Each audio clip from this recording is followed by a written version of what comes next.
hammered off the back wall. Clayton turned it over to the corner. Chromiak, to the right circle for Connors, and he scores! Whoa!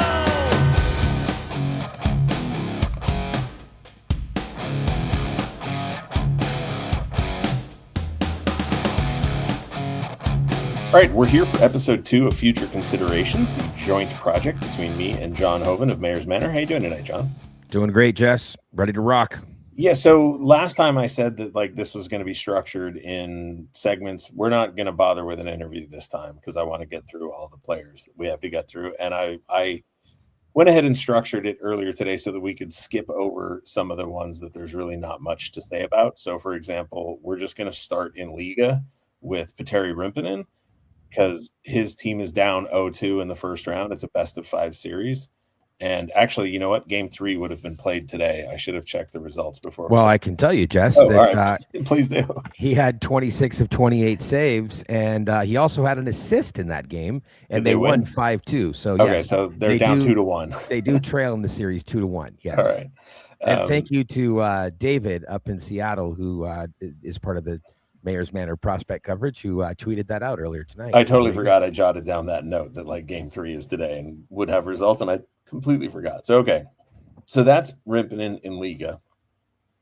We're not going to talk about Shafi Gulin or Durgachev. They're in the KHL. Who cares?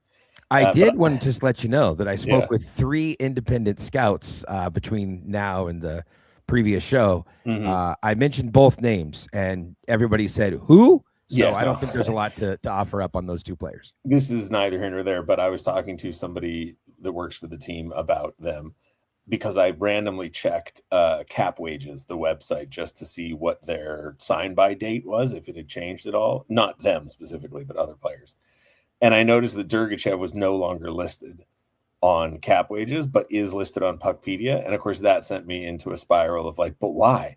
And there was no answer. So, well, I will let you know that Puckpedia is the official contract portal of mayorsmanor.com. So good to know. It's not surprising that Puckpedia has the most up-to-date information. So thank you. The team employees I spoke to said they prefer Puckpedia. I simply like Cap Wages because it looks like cap friendly. Of course, we can't have you deviate from it's just more comfortable. The info is rarely different. It's all the same, and it just is formatted like Cap Wages. Anyway, moving on from Liga, we're going to go to the WHL because Will Sharp, who plays for the Vancouver Giants, will not be appearing in the WHL playoffs. The Vancouver Giants have finished last in their conference, 3rd to last in the entire WHL, so we don't need to worry about Will Sharp for now. Well, I do want to just mention one thing real quickly, if you don't mind, Jesse, and that is that at this time of the year, you normally are seeing players, prospects that start to migrate toward the American Hockey League, either on ATOs because they're junior players who are coming here to finish out this season and they'll return to junior, or they are college players who are signing their first entry-level contracts, turning pro, we're going to get to that much later, Yeah, I know we will. I wanted to mention that when it comes to Will Sharp, I am not expecting Will Sharp to show up in Ontario. That it's not a guarantee. Sure. I'm just saying I'm not expecting him to be one of those players that migrates over. He's had a really tough season, including being traded as well. So, get started on your summer training and come back, and we'll see you at development camp in July. Yeah, and no disrespect to Will Sharp, but he was a 7th round pick, so it was a long shot to begin with. But that's Vancouver. I want to correct something I said last time you and I spoke. I said that the Kelowna Rockets drafted Wojtek Cichas. They did not. They did not. He was traded there. But all the same, he has 31 points. He also plays in the WHL, which is where the Kelowna Rockets play. 31 points in 31 games since joining the Rockets, 12 goals, 19 assists, and a stunning plus 18. They are in the playoffs. They will face the Kamloops Blazers in a best of 7 starting on Friday. They are the 4th seed. Well, let's also remind everybody that they're the host of the Memorial Cup this year, which is, if you're not familiar with junior hockey, especially specifically the CHL, it can be a little bit weird because they're guaranteed a spot at the end of the year tournament. So what happens is the WHL has their playoffs. They crown a champion. The OHL the same. The QMJHL does the same thing. Those 3 champions then meet at the Memorial Cup with a host team. And so he's sort of guaranteed a spot in that tournament, regardless of what happens here in the playoffs. And it's also worth noting that those numbers that you rattled off, Jess, Siash came to the WHL after the World Junior Tournament. Yep. So finished as a point per game player in the regular season. There's a lot of excitement around him. And you'll also be seeing a scouting report on him coming soon in the returning Mayor's Manor prospect rankings, which you'll be seeing in the not too distant future.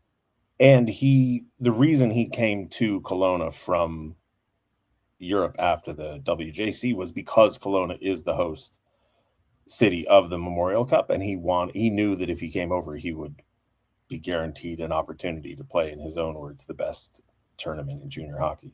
I think it was the main thing why I moved from Czech to Kelowna, because when I heard that the Kelowna will host the Mem Cup, I was kind of okay. I'm more into it now, so yeah, I'm forward to play in the Mem Cup because I know it's the biggest tournament in the juniors hockey in North America. So yeah, we will see. When he finished up rookie camp and went back to Europe, his rights belonged to a different team. Mm-hmm. And as you said, then he was traded to Kelowna, and that sort of helped pave the way for him to come. So a very interesting prospect to watch. He was the player of the tournament at the World Juniors, like we talked about last time. Yeah, MVP, yeah. All right, so we're going to move to the OHL next. There are 5 players the Kings have in the OHL.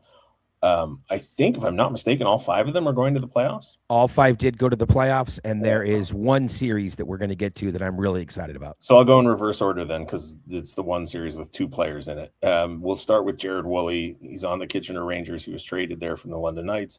He has 11 points in 29 games with Kitchener, 2 goals, 9 assists, a plus 20. Kitchener's the number 1 seed, and their playoff series starts on Friday.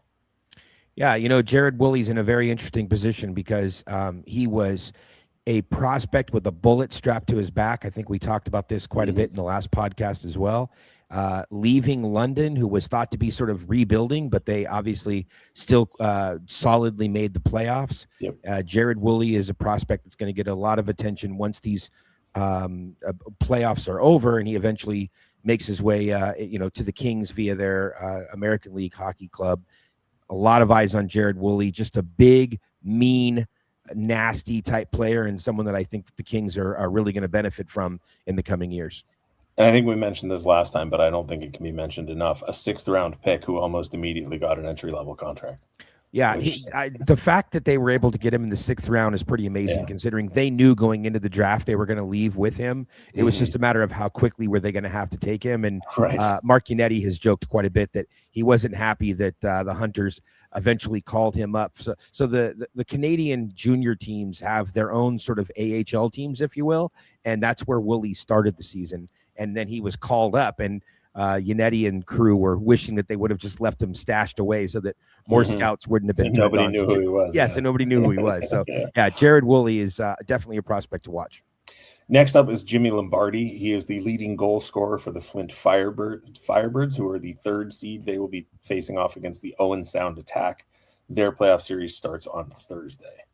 Yeah, so a lot of the OHL playoffs are getting going this week, Thursday, Friday, Saturday. Things are really getting up and running. And Jimmy Lombardi, I mean, you talk about a guy who earned an entry-level contract, really bizarre situation, or at least intriguing situation in the sense that nobody was talking about Jimmy Lombardi after the draft. Nobody was talking about Jimmy Lombardi at development camp, etc.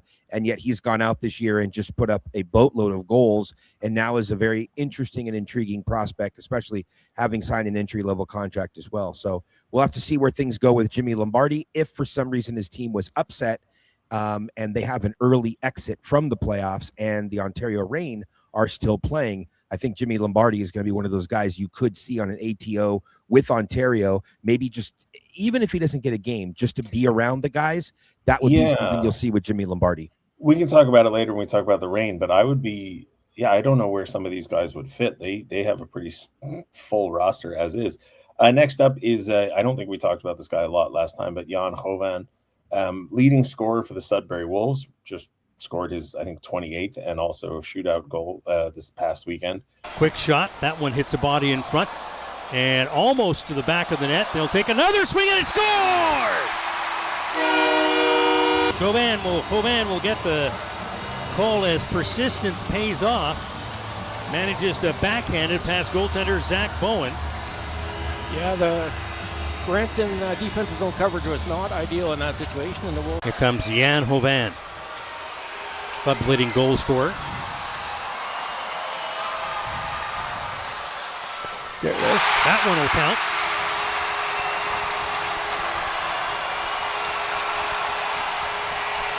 It's funny, both goals the Wolves have scored in the shootout almost seemed like Bowen was unprepared. I mean, the other ones have been good, but both of them was. Sudbury is the 8th seed. They take on the number 1 seed Brantford Bulldogs. That series again starts Friday, game 1. Yeah, it's going to be he's going to be up against it. Taking on the number 1 seed is never easy, but he has had a phenomenal season. What was it, 30-something goals? I think he finished up with, you just said? 28, I think. Yeah. 28. Okay. For some reason, I had 31 in my head, but yeah, he's a player who, again, with an early exit, you could see him in Ontario. This is a player the Kings want to get a closer look at. He's a younger player in the prospect system, and in terms of the number of games, what you'll often see is the AHL runs a week later than the NHL, and if these guys can get a couple of games in the regular season, they might not even get into the lineup during the playoffs. So with the Reign solidly in first place, if there was an opportunity to give some of these kids a game or two near the end of the season, then you'll try to work them in there. But the Reign obviously are still fighting for playoff positioning, and they want to go on a deep postseason run as well. So you might not see as many of these kids get actual game action as they would have in the years past. Although add to that the fact that and we're sort of crossing leagues now, but if the Reign finish in first place in the AHL, they get a bye through the first round because of the which is only but it's a short series. It's 3 games too. It's a week though. You get a couple days off. Yeah. So anyway, just another weird little wrinkle. Congrats though to Sudbury. They got into the playoffs on the final day of the regular season. So I heard all this talk about this team's going to make it, this team isn't, and then when you see the standings, it's like pretty much. Yeah, they got in on the final day, and I mean, as a reward, they get to play the first place team. So there you go. Yeah, that brings us to the series that you alluded to earlier, which is the London Knights versus the Sault Ste. Marie Greyhounds, which is Carter George versus Henry Brustevich. Carter George not taken in the first round, but one of the higher profile prospects, I should say. He has an entry-level contract, and Brustevich, though he doesn't yet have an entry-level contract, was a first-round pick. So the fact that these two are facing off against each other, and I just want to throw this out there before we get to the series, I find it fascinating that Henry Brustevich is the Knights' leading scorer as a defenseman. He has put up an absolutely phenomenal year offensively. And again, just to plug those prospect rankings, we're going to talk quite a bit about the number of points that he's put up and really what he's done in the second half of the season, because it hasn't been one of those deals where he just was on a hot streak early and, people figured him out and he slowed down. He actually gained ground as the year went on, and his second half of the season was ridiculous.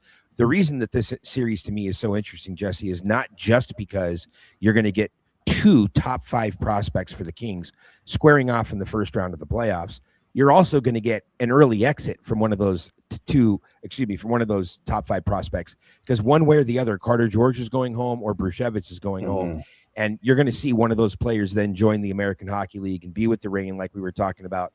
Brustevich as a defenseman, it's really interesting to watch his development after they traded Jared Woolley, because if you go back to the draft, Brustevich was just over the moon happy about the fact that Woolley was over the moon happy about the fact that the Kings drafted Brustevich, his best friend. They were going to play together this year in the OHL, which they did for the first half of the season. And there was all this talk about, well, what happens after there were a couple of other players on London that left. What's going to happen with Brustevich? How much is he going to grow into that role? And he's really flourished in that role. And let's just say that neither one of them was very happy that Jared Woolley was ultimately traded away. But Brustevich, his game did not slip at all. And so it's going to be interesting to watch. And then, of course, Carter George. I mean, I don't know how many times we can say the same things about Carter George that we've said over the last couple of years. He just is that guy. He's the one that has the it factor. He's the one that shows up in the American Hockey League last year in his debut has a shutout. That's just what he does. He's the one who, really backstopped Canada to their medal at the most recent World Junior Championships. And he was a guy who 3, 4, 5 teams were chasing when it became apparent that Owen Sound was willing to trade him, to a contender. So the Sioux thinks that they picked up the top goaltender that was available, and that's really helped and solidified their chances. And they didn't go out and trade for a guy like Carter George with the thoughts of an early playoff exit. So they're looking to go deep in the OHL playoffs and possibly end up in the Memorial Cup. But to do it, they have a tough matchup in the London Knights. So very intrigued by that matchup. Can't wait to watch that one, Jesse. Now that the regular season is finally over, I can play the video that I've been sitting on for months. When Carter George was traded, there's a gentleman on social media who he's sort of recently shifted the focus of his platform, but for a very long time, he was just angrily shouting into the void about goaltending numbers. So everyone knows who Carter George is, right? He played for the World Junior team this past Christmas, New Year's. He just got traded from Owen Sound to the Sioux. Let me show you something. So far this season, Carter George is 10-9-2 with an .899 save percentage and a .312. The 2 Sioux goalies that are there currently have a .289, 7-3-1 with an .888, and a .297, 5-11, 1-886. I guarantee you, when we look in a few months at the end of the regular season of the OHL, I guarantee you Carter George's stats won't be any better than the 2 current Sioux goalies. Watch. Not a good guarantee. No. And if you look at the numbers, Carter George has a .913 save percentage and a 2.4 goals against, which is significantly better than both of the other Sioux goalies. So it would appear that the hot take that goaltending is team dependent and that there's no such thing as a good goalie would not apply in this situation, because Carter George, one of the interesting things, just to touch on it for a second too, and I would say the same thing to a certain extent, and we'll talk about this player later regarding Hampton Slukinski. These guys, they just show up in big games and big moments. Mm-hmm. And if you only want to look at statistics, if you only want to look at save percentage or whatever your statistic is, you're not seeing the story with these guys. These are the guys that you want in there in Game 7. These are the guys you want in there in overtime. They're just big game goalies who they're so similar to Jonathan Quick. And I don't like, you've heard me say this, Jesse, I don't like comparing players to other players because it's not fair. They're their own players. But the one thing that all 3 of those guys have, as a similarity, is just the ice that runs through their veins in those big moments. And in the case of Slukinski and George, they are also it's not just big games when they show up, right? Like they also have the numbers. That means we're going to switch to the NCAA now because their Kings have a bunch of players. This is going to break my heart to talk about, Jesse. Well, we specifically waited till after this weekend so a lot of these issues could be solved. We're going to go through the list quick as possible. Jack Sparks, Clarkson's season is over. I don't think that we need to talk a lot about Jack Sparks. Not expected. I'll give updates on all these guys real quickly. They're not. Jack Sparks is not expected to sign an entry-level contract and turn pro at this moment. For those that don't know, Sparks is a massive man at 6'7". You can't miss him when he's at development camp. He'll be back at development camp in July, but not expected to turn pro this summer. He will return to Clarkson. And there are no players that need to be signed this summer. The Kings have time on all of them. So correct, but there is a signing coming, which we'll get to in a minute. Next up is Caden Harrington. University of Vermont's season is also over. And I am expecting him to enter the transfer portal. There's a good opportunity, or there will be a good percentage chance that he'll be leaving Vermont. Now, this is a Vermont kid, so he grew up, really wanting to play there. It's just the program is not on. He needs a bigger challenge is probably the polite way to put it. He's a right shot D. He's a big kid, and his game will flourish at a different program. Congratulations, kid. You played your first year at home. You had that experience of probably, where you wore a T-shirt your whole life and had a sweatshirt or pajamas growing up. But it's time now to take your career to the next level. And I wouldn't be surprised to see him in the transfer portal and ending up at a different program. And there will be plenty of suitors. Again, don't just look at the stats. You have to take a lot of things into consideration. This is a kid who will get attention from other schools this summer. Next up is Ryan Conmee. Now, Boston College season is over, but it just ended. They lost to UConn in the Hockey East semifinals, 4-3 in overtime, and Ryan Conmee scored the tying goal in the third period that sent that game to overtime. Here's Radovojevic off the wall. Finds Conmee. One-timer knocked down by the blocker of Muslik. Now Fortescue throws one. It's loose in front. Knocked out, but Conmee comes in and scores! What a shot! Hell of a goal, too. Watch the replay. Tweeted it out there on the Mayor's Manor account. Conmee is just one of those players that when he's on the ice, you notice him. And he's a player that's been getting a lot of attention at development camp the last couple of years. There was originally some discussion about whether he would potentially sign this year. It doesn't look like he's likely to ink an entry-level contract with the Kings this summer. He most likely will be returning to Boston College. BC also lost James Higgins today, who was Boston's number one prospect. He was there with the Eagles. So BC's in a bit of a roster turnover, as they are at BU as well. Two schools that dominate typically in the Hockey East sort of rankings and standings. So it'll be interesting to see what kind of roster BC puts together for next year. But I would expect Ryan Conmee to be back there and hopefully be healthy, because he was beset with injuries throughout this season, and it'd be nice to get a full healthy season out of Conmee. Now there's two teams left with prospects on them, but one team has three and the other team has the biggest name arguably of the four left. So I'll let you choose where we go next, Denver or Western Michigan. Well, let's go with Denver first. Sure. There's three kids there, and again, one of the Kings prospects, a true freshman, ended up scoring the goal that really set all of this in motion. Fronts. Caswell now still with it. Epperson! Christian Epperson! The Pioneers in double overtime! And the reason I said earlier it's going to break my heart and this is disappointing is in years past, there have been Kings prospects on multiple teams across the 16 teams that make the NC2A tournament. And so there were a number of different scenarios that could lead to the Kings having players at the Final Four. They've had multiple prospects, I should say, at the University of Denver for the last couple of years. So that's always been a help. But in this particular case, Denver and Western Michigan are the only two schools with Kings prospects represented in the playoffs. And oh boy, they happen to be shoehorned into the same regional, which is taking place in Loveland, sort of on home territory, if you will, for DU. So only one school with a Kings prospect or multiple prospects is going to potentially even reach the Final Four, because you would need Denver or Western Michigan to make it out of that bracket to go. There's a likelihood that neither of them make it out of the bracket as well. But here's the one thing. They don't play each other in the opening round of the regional. If Denver wins, though, and Western Michigan wins, they will be facing off then in the final of the regional, with what's at stake at that point would be the winner goes to the Frozen Four.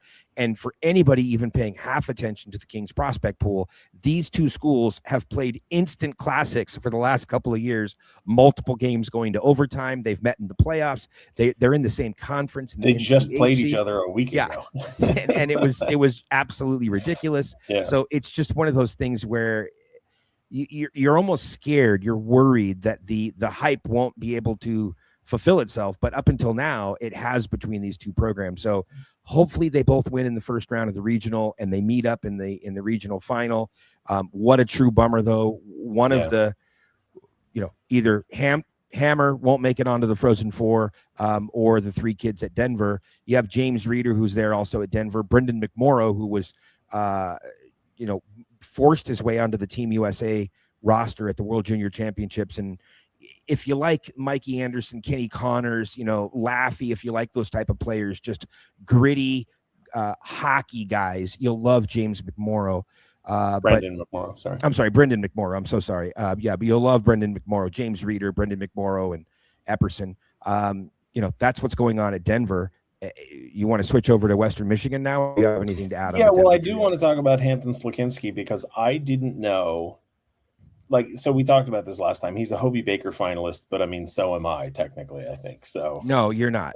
but almost every school gets a Hobie Baker finalist, and then it narrows down to the top 10 in the final. There are a ton of Hobie Baker finalists, But he did win an award that I didn't even know existed, which is the 3rd Star of the Game award. This year's 3 Stars Award winner is sophomore Hampton Slukinski from Western Michigan University. Slukinski collects his first 3 Stars award after earning 28 3 Stars points this season.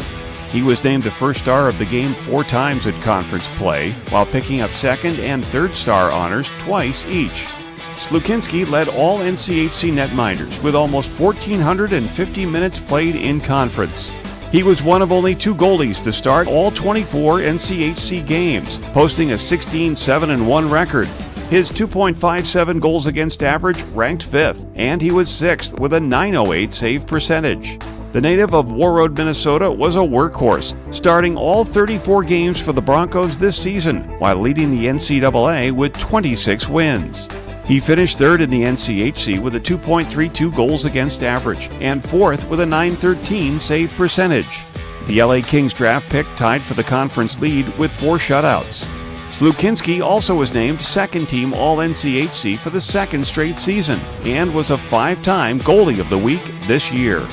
Congratulations to Hampton Slukinski, the 2025-26 NCHC 3 Stars Award winner. It feels very much like a King of the Week voting system. Yeah, but I mean, like, I think he played every single game for them this year. And Definitely during the second half, yes. And I mean, he just, he's a workhorse, which I don't think can be ignored. Well, here's the breaking news on Hammer, and I've alluded to this many times in recent months, but I am expecting Hampton Slukinski, the goaltender, I am expecting Hammer to sign an entry-level contract with the Kings when Western Michigan season comes to an end. At the very most, Jess, he would have just a couple of games left. He would have 2 games at the regionals, and then he would have the Frozen Four in the championship. So we're down to no more than 4 games left in Hammer's collegiate career. It could be as few as 1 if things don't go right this weekend in game 1, which, of course, certainly for his sake, we hope they do. They are the defending national champions as well, and they're highly motivated to defend that crown. His brother, Grant Slukinski, a forward who attended as an invitee development camp with the Kings last summer, I'm also expecting him to sign an entry-level contract with the Kings once the season is over as well. So Hammer will sign first. I would expect Grant to sign shortly thereafter.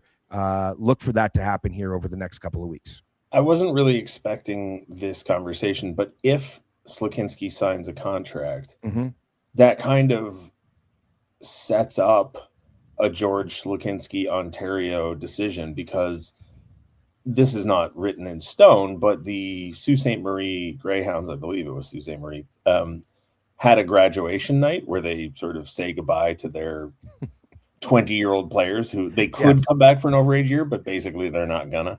Right. And they made a video for Carter George, which kind of sort of heavily implies that, like, he's not coming back, and why would he? But if Hampton Slukinski signs an entry-level contract, then he's not going back. He cannot go back to college, which means there's really only one place for him to go, which is Ontario. Yeah. And then the net becomes real crowded in Ontario all of a sudden. Nothing is set in stone, Jess, but because we will be asked, I will just answer the elephant in the room. I don't expect Carter George to, or I should say, I do expect Carter George to be the most likely candidate to be traded by Los Angeles this summer. It has nothing to do with their interest in his abilities or confidence in him. They have very few trade chips available. They have a roster that needs rebuilding, including a 1C. It's not to say that I'm not guaranteeing anything here. I'm giving my opinion of what I think is going to happen. You typically have a veteran as your 3G, your third goalie. Doesn't mean that you have to. Doesn't mean that Carter George couldn't come in and in a pinch if he was the 3G and take that. Could happen. You still have Eric Portillo to deal with as well. So it's a crowded net. It is a very crowded net. Forsberg's under contract. Kemper's under contract. I mean, we could do a whole show on goaltending, and Bill Ranford would probably tell us that we're wrong with all of our opinions, and we probably would be. Kemper's had a challenging year this year. Perhaps some of it is tied to what happened with the Rantanen hit, et cetera. But the point is, there's a lot of moving pieces going on with the goaltending situation. I'm not here to declare that anything is set in stone. I'm just saying this is kind of what I think is sort of going to happen as it plays out. But Jesse, also remember this. yes, while the Kings need to go out and get a center, and they can talk about trading a couple of first-round draft picks, etc. If you're including a goaltender in that package, you have to find a deal with a team that needs a goaltender or wants another goaltender at the very least, even if they plan on flipping something on their own. So they're really boxed into a corner, and I would say that instead of spending more time on this particular show, let's try to focus more on the prospects. Very excited at the fact that Hammer is on the verge of potentially signing an entry-level deal with the Kings. He's the number one goaltending prospect. I've said that for 2 years, and I can't wait to see him, continue his development. Well, that's part of the reason I try not to dabble in projections or opinions, because for right now, as of today, March 23rd, when we're recording this, the only current goaltender in the Kings system, whether signed to a contract or their rights belong to the Kings, the only one who their situation doesn't extend into the 26-27 season is Phoenix Copley. He's an unrestricted free agent at the end of the year. Every other goalie is either under contract next year or the Kings have their rights. Right. So Kemper, Forsberg, Portillo, George, Slukinski, Rimpinen. I guess that's it. But that's a lot, though, Jesse. That's more goalies than you have minutes for. So anyway, we're going to move on to the AHL right now. And before we start talking about the Reign, we have to talk about a couple of moves that they made. First off, they signed Michael Mastrodomenico. I'm assuming that's how you pronounce that. He was the captain of Notre Dame. I know virtually nothing about this gentleman. I'm sure you do. He was signed to an AHL contract, so he's not technically a Kings prospect, but he is playing for the Reign. He's got an ATO for the rest of this season. Then he signs to play for the Reign next season. He's a defenseman. And take it away, because I know next to nothing about this guy. In the spirit of time, I'm just going to say he's a 6-foot right shot defenseman, and that's really about all you need to know. He is on an AHL deal, and remember that an AHL deal really is a two-way contract between the AHL and the ECHL. So there's a good chance, there's a possibility, and it's way too soon to tell, but there's a possibility that he won't even see games with the Ontario Reign next year because they have a crowded blue line. Yes, they do. And they have guys like Jared Woolley, who we talked about earlier, coming in as well. So there's a lot of moving pieces going on with the Ontario Reign because we're focusing on Kings prospects. Yeah. This guy is similar to Jacob Doty in the sense that he isn't even eligible to play in the National Hockey League because he doesn't have a contract. So congratulations, as the captain of the Notre Dame Fighting Irish to sign a contract and continue your career. He's hanging around. He's getting the feel of what pro hockey is about, and next year he'll dabble either in the AHL or the ECHL. This is just a minor point about the Reign, because I always forget that this is even possible. The Reign blue line is crowded, and yet they were loaned Nikita Novikov, who is Buffalo prospect? Yeah. So the deal there, Jesse, was that they felt that they had an abundance of forwards, and it's just a trade, but not really. Well, it's not a trade, and the reason it's not a trade is that they don't own the player. Right. So it's Buffalo's player, and the Kings also sent Caleb Lawrence, who is property of the Kings. They sent Caleb Lawrence to the Rochester Americans, which is Buffalo Sabres AHL team. So they sort of traded, if you want to use that word, since you did, they traded from a position of strength in they had extra forwards and to pick up some help on the defensive side of things. So from everything I've gathered, they really liked the player. They were interested in the player. They were excited to bring him in, and perhaps this is a sort of test drive to maybe a trade an official trade that takes place over the summer. We'll have to see how willing Buffalo is to deal the player, but they obviously were willing to. He was playing on the top pair for the Rochester Americans. So some people there were very concerned and upset that Rochester was willing to give up, or Buffalo in this case, I guess technically, was willing to give up that player and to send him out west. So only has played, I think, 3 games with the Reign so far, so too small of a sample size. And obviously the quote unquote big names playing for the Reign we'll get to, guys like Angus Booth, Kirsanov, etc. Yeah. I mean, and you're right, it's not a trade, but the end result is that the Reign have a new player and the Rochester Americans have a new player, and they swapped teams, even though technically Caleb Lawrence remains Kings property and Nikita Novikov, I've forgotten his name already, Novikov remains Buffalo property. So that's there's that. Now there was an actual trade involving the players for the LA Kings that play for the Ontario Reign, and that trade was Samuel Bolduc being traded for Yannick. I'm not sure how to pronounce it. Jan Yannick. Jan Yannick, and I only remember him because I don't know why I remembered him being drafted in 2018. I think it was just because of the name. But he was drafted by Arizona. He's from Czechia. His 3rd round pick, 65th overall. And John, how many fights do you think he has listed on hockeyfights.com? I don't know. I just remember that when he was part of the Tucson Roadrunners, which was the Phoenix AHL team, he just always seemed to be in the face of Ontario Reign players when they played. So he's probably very excited about coming back to the Pacific Division, but I'm not so sure that the Ontario Reign are thrilled, other than the fact that he's on their side this time instead of other teams. Quite a few, I would imagine. 29. Yeah, that's a large number, Jesse. Yeah, I was sort of shocked when I was, because I was looking for highlights for him, and the first highlight that popped up was a fight, and it was him fighting Florian Jacki, and I was like, oh, okay. And then I just thought, well, all right, well, I'll just out of curiosity check hockeyfights.com, and I never would have guessed that number that high. It's preposterous. Now that goes back to junior, but still, it's a lot. Okay. Okay. It's a lot. So I think he's only played 2 games so far for the Reign, but he's 6'2". He's a center. He's 25 years old. So technically he counts as a Kings prospect, though I wouldn't anticipate a high ceiling from him. I would not expect that he's going to play games in the NHL, or at least with the Kings. It would be, I wouldn't even call it a secondary move. It would be a tertiary type move. He's not even eligible to play because of coming up this year after the trade deadline, and he is a restricted free. I think he's a Group 6 UFA this summer. But there was another trade with Ottawa, which has become something that Holland has done a few times now, and added a player that they felt was going to help them. He didn't get into the first couple of games after the trade. Finally did sneak in, though, over the weekend. They were playing in Iowa against the Iowa Wild, and made his Reign debut. Yeah, and you're right. He's an unrestricted free agent at the end of the year. He's not going to be called up to the Kings, although I think he has played small handful, few dozen games in the NHL. Yeah, 20 something. Sounds about right. And it has at least one fight, a lot of preseason fights. But anyway, that happened. So meanwhile, the Ontario Reign they're in first place in the division in the Pacific. It's a wacky division. The top 7 teams make the playoffs. The number 1 seed gets a bye week.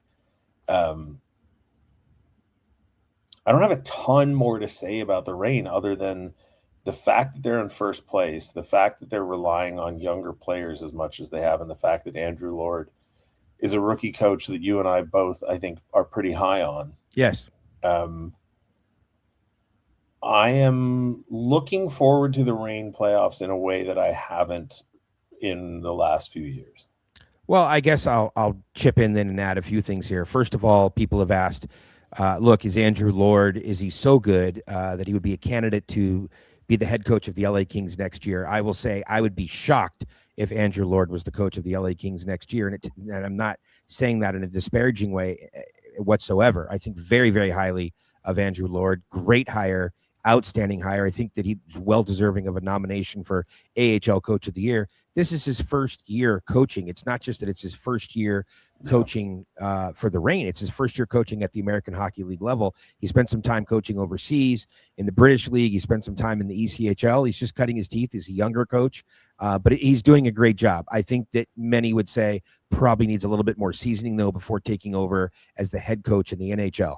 Unless you were an extremely aggressive general manager, and that's not really what I would describe Ken Holland as in terms of going out and hiring young, up-and-coming type coaches. So Andrew Lord, most likely, I would have to think he's back behind the bench next year, unless an NHL team came calling, and even then he has a multi-year agreement with the Kings. So outstanding job by him. And let's not also lose sight of the assistant coaches that are there as well. They don't get enough credit. Chris Height just does a wonderful job on the defensive side of things. And any defenseman, young defenseman who has come through there has given tremendous praise to Chris Height, whether you're talking about Brant Clark, whether you're talking about guys that are there now like Booth and Kirsanov and so on.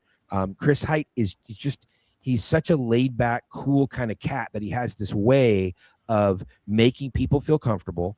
And what a lot of the guys will tell you about is that not only does he help them on the ice, but he helps them off the ice because he just cares about them as people. And really, I think that goes back to he was a longtime understudy with Mike Stothers, and that's really the way that Stutz was. Stutz was this grumpy old guy.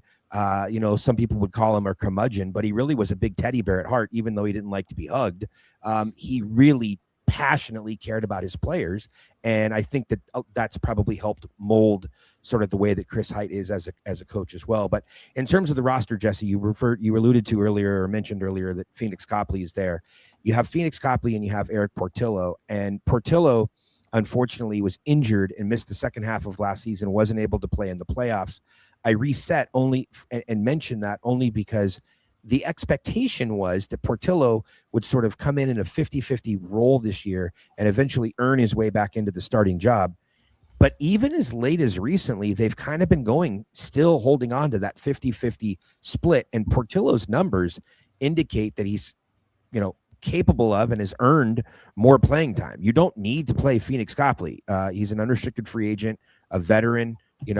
As you mentioned earlier, it's time for Portillo to get those starts. And I remember it was around this time last year. It was actually about a month ago. It was earlier than this time, with the final 2 months of the season, where Marco had talked about wanting to basically give Portillo the net and give him a heavier workload and get him ready for the playoffs. We haven't seen that this time around. So I am curious to see over these final 5 weeks of the season what's going to happen with Eric Portillo.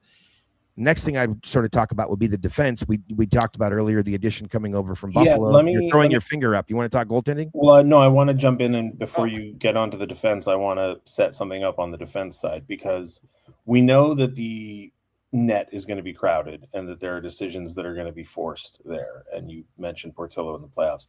On the defensive side, so somebody was asking me the other day what I think about, and I don't want to have this conversation now, but I'm just going to mention it. Somebody was asking me who I was looking at should the Kings keep their first-round draft pick. And I said I happened to notice that there was a number of right-shot defensemen in the highest, in most of the top 20 to 30 rankings, and it changes depending on which outlet you go to.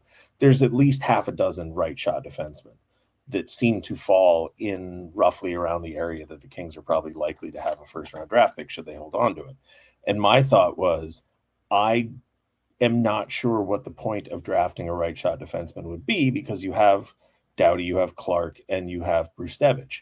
And so given the age distribution and how it would play out, I just feel like if you were to draft a first round right shot defenseman, he would kind of get lost in the Brant Clark and Henry Brustevich of it all, because presumably those two guys will have large roles to play in the future, and you can only play so many minutes for the blue line. The reason I bring it up is that the Kings have Mikey Anderson, and now in Ontario, there's Kirill Kirsanov, Angus Booth, and Jacob Dvorak.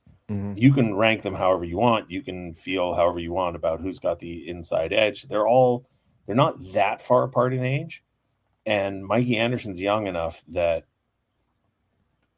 it's kind of it's a similar situation. Like, it's going to get crowded on the left side of that D pretty quickly. And those three guys are fighting to be, Angus Booth already had a call up, so I guess you could argue he's first in line, and he scored a goal in his first NHL game. But there just becomes a sort of competition for ranking order, I suppose, on the left side. Well, there is a size factor as well. You don't have a lot of size with some of the guys that you mentioned there. Mikey Anderson would be what I would call sort of average size. The one guy with size is Dvorak, but he's 20 years old. He's one of the youngest players playing in the American Hockey League, and you really have to give him grace. I think you're looking at 3 to 4 years before you can have a real conversation about Dvorak potentially being NHL ready. So he does bring size, but he also is just so young. Look, the Kings are thin on the right side. Brushevitz having a breakout year offensively has maybe changed that narrative slightly. But in terms of sort of organizational depth, they're thin on the right side on defense, but they're most thin at center. It's not just a problem at the NHL level. It's a problem throughout the prospect pool. They are very thin at center, with Kenny Connors being kind of, the lone man carrying the flag at this particular point. So we did mention Lombardi and a few other guys earlier who can play center. But I think that they really need to add at a high-end center position, although it is way too early to get into the draft. So to your point, I guess we really shouldn't be talking about that right now. No, but I forgot to mention Woolley as well, coming up on the left side. And the point is, the Woolley does give you size, and so that's true. Yes. Yeah. The reason I was thinking about it, though, is just looking at the Ontario Reign blue line. You have Kirsanov, Dvorak, Booth, and Hicketts all under contract to the Kings that play the left side. You've got Nikita Novikov loaned for this season who plays on the left side. A lot of these guys can play both sides, including Hicketts and Booth. But right shot defenseman, you've got Jack Millar, who's a AHL contract, Michael Master-Domenico, who's an AHL contract, Otto Saline, and Kyle Burrows. So depth at a certain position from a Kings perspective, I don't think necessarily matters from a Reign perspective, because if the Reign can fill in those roles with, you fill in a role with an AHL veteran. But I mean, like Joe Hicketts is technically, by my standard, a Kings prospect. I don't know. He's not a Kings prospect. He's property of the LA Kings and he plays for the Ontario Reign. Those are two entirely different things. I'm just saying, by my standard, which is what I just said. But the point is, you can go out and get a guy like him. And, and they did in the past with, I'm blanking on the gentleman who won the AHL MVP award a few years. TJ Tynan. Thank you, TJ Tynan. You can find guys like that all over the place. And, the Reign have Jacob Doty and, Jack Hughes and a bunch of, whether it's Parker They have Gutman. They have a lot of, these are AHL veteran type guys that fill in positions. Yes, when I talk about depth, I'm talking about depth within the Kings system. I'm not talking about depth at the Ontario Reign level. But that's why I say that Kirsanov, Dvorak, Booth, Woolley, four-man logjam. You're looking at Dumoulin and Edmondson have contracts that are not going away anytime soon necessarily. And then you have Mikey Anderson, who's young, well thought of, and well positioned in the organization. So it just sets up these competitions across the board. Whereas in center, if the Kings were to acquire a young, talented center, there's really not much standing in that player's way to an NHL. The unrestricted free agent college article that's up on Mayor's Manor, and you can read between the lines, connecting the dots to what you just said. Sure. That'll can fill that gap in real quickly. Yeah, and for example, the Kings, you specifically mentioned center. The Kings have wings to spare, despite having traded Perry and Fogle. So yeah, the easiest path, the lowest bar of entry in the Kings organization is at center. And yes, I would say the highest is clearly a goaltender. So definitely would be the highest would be the goaltender. And Yannetti will throw a monkey into a wrench into the whole thing by I'm drafting 2 goalies this year and messing everybody up even further. Just for fun. Let's get back to the defense though of the Ontario Reign, because some guys are playing on their offside. So they have Kirsanov paired with Booth, and Booth has been getting more and more. He's a left shot defenseman who's been getting more and more time on the right side throughout the season. They really like that pairing with Kirsanov and Booth. It's not the most offensive minded pairing. However, they're chipping in where they need to. And Dvorak and Otto Saline do continue to sort of rotate in and out, sort of a platoon situation. And when Dvorak is in, Hicketts often slides over and plays the right side.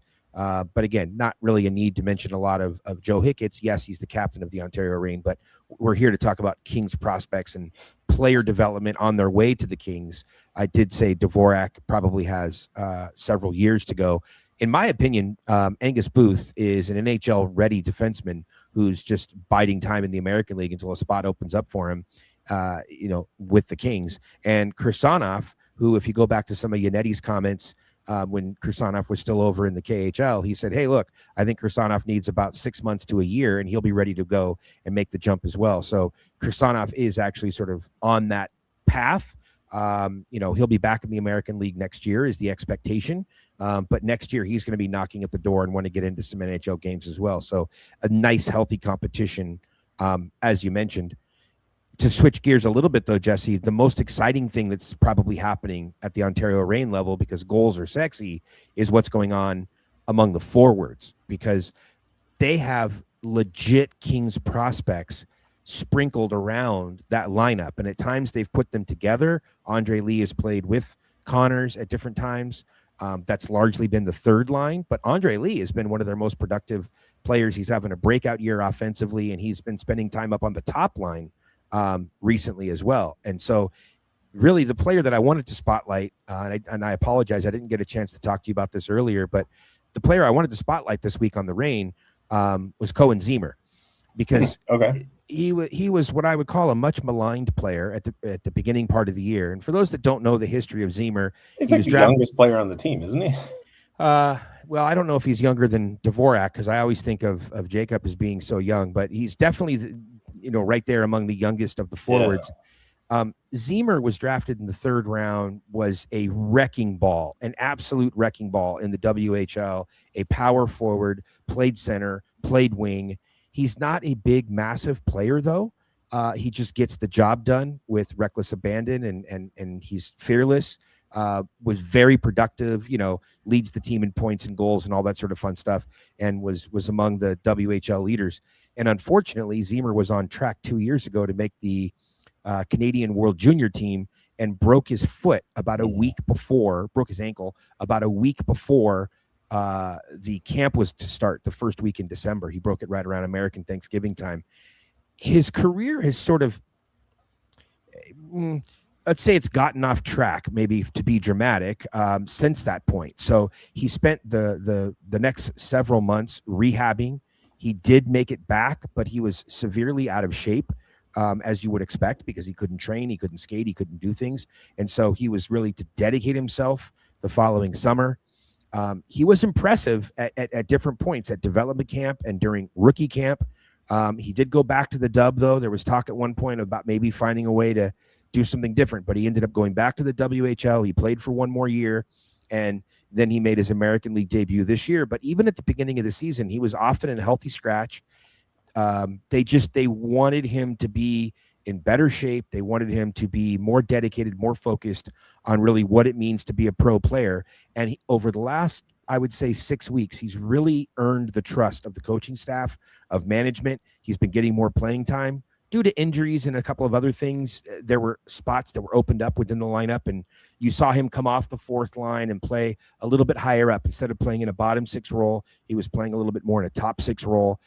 This past weekend in Iowa, he was paired with Connors, playing on the right side. So I'm very intrigued by Ziemer, and I'm hoping that he takes everything that they've been saying to him and that they've been trying to instill in him, and I hope he has a big summer and really comes back next year. And you see this sometimes, Jess. You see players that come in from junior hockey and they just don't get it. There are some guys that get it right away, like Kenny Connors. He got it right away. Laffy, he got it right away. Tyler Toffoli, he got it. Like, there are guys that they understand what they need to work on, and they become very serious about working on it. And there are others that, when you're the best, that's the problem with juniors.